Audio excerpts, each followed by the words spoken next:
You ask Tiger to solve. This deals with linear equations with one unknown. The final result is r equals 120. Let's solve it step by step. Group all constants on the right side of the equation. Add 15 to both sides. Simplify the arithmetic.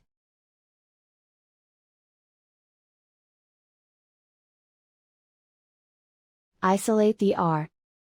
Multiply both sides by 2. Group like terms. Multiply the coefficients.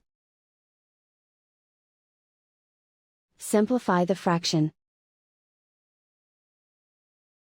Simplify the arithmetic. And so the final result is r equals 120.